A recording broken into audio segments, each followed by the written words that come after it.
Now for our story. In Lily Devon's little apartment on the near north side of Chicago, there was a bustle of activity. It was just about noon of the day following Lisa Fenner's arrival in Chicago with the letter of introduction Aunt Mary Lane had given her when she left Wakefield. A letter in which Aunt Mary entrusted the young woman to the protection of Del Shipley, who owned the Golden Peacock nightclub. Del had arranged for Lisa to stay with Lily, who worked for Del as an entertainer at the club.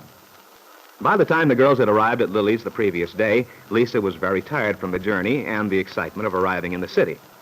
She had gone to bed immediately. And now, after sleeping late and having a leisurely breakfast, the two girls are busily settling Lisa into her new quarters. I'll get these old coats and things out of the closet, and that'll leave you plenty of room for your stuff on the right side.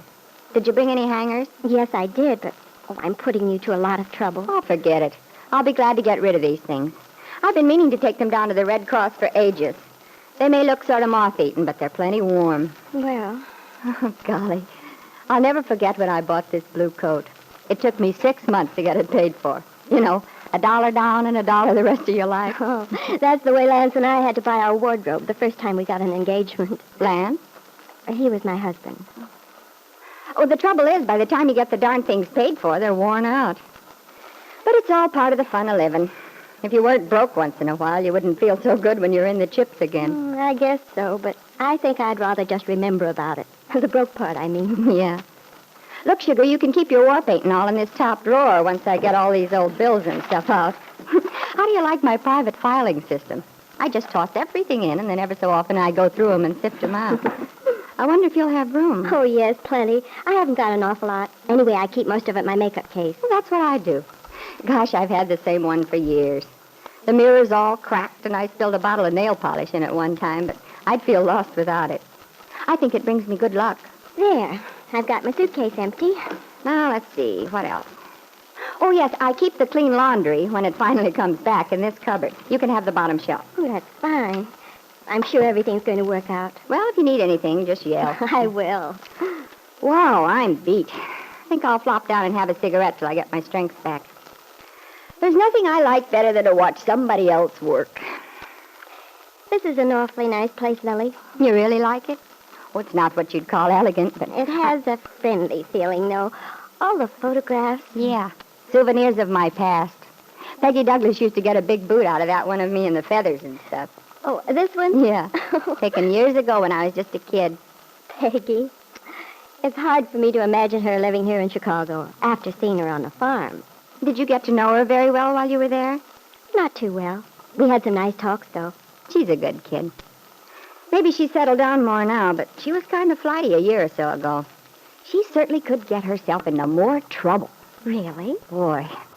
The thing was, of course, she came up here to forget something that happened at home. Her idea was to dive in head first, and she did. She seems to be quite contented now. At least she told me she was glad she lived on the farm. Felt that's where she belonged. I'm glad to hear it. Peggy was feeling blue as anything when she first arrived. Oh, you know how it is. First time you get your throat cut and lose the guy who gives you that rose-covered cottage feeling. Well, it takes the wind out of your sails. Yes, I know. And she really had gotten a dirty deal. This babe, Kit Mead, didn't pull her punches. Kit Mead? Yeah. Do you know her? I've heard of her. Oh, sure, you would, around the Lane place. Yes. Did you meet her through them? I never met her, and I hope I never do. She sounds like a real stinker to me. You know the type. Gives the impression of being very rooty-tooty society stuff. But when it comes right down to it, she's just plain alley cat underneath, complete with claws. Oh.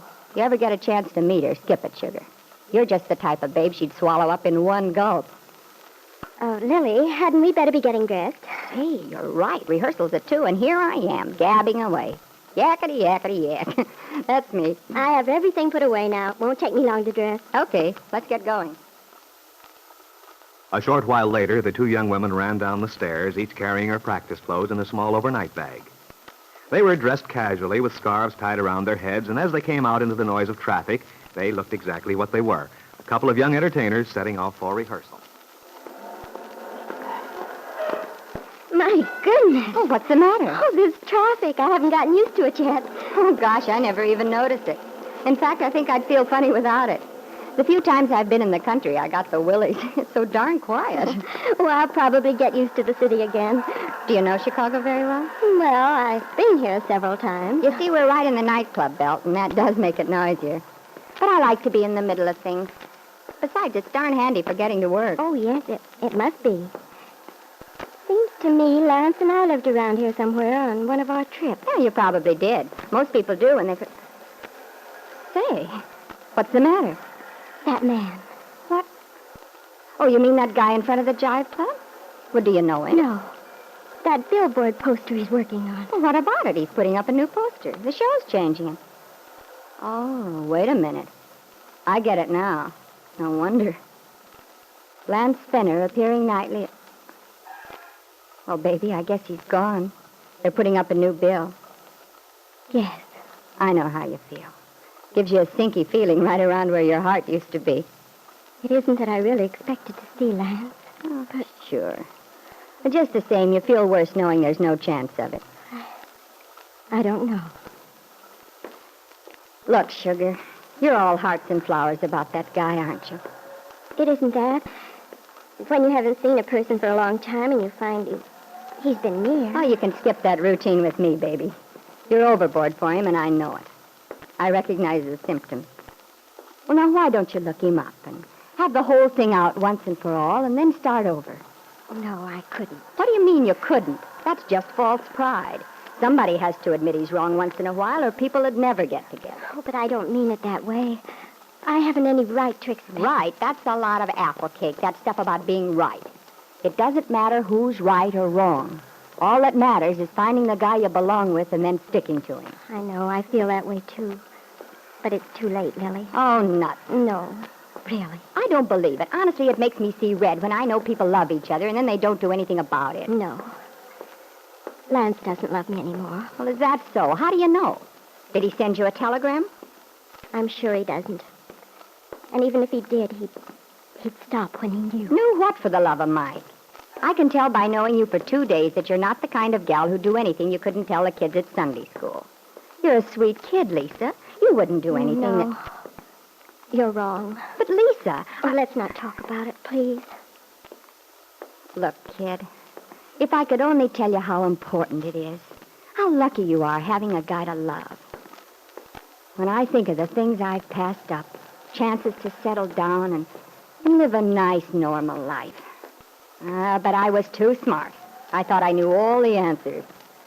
I know I don't know the answers, but even so... Gosh. House of your own, a kid to worry about, maybe. Please. I don't want to talk about it. But why not?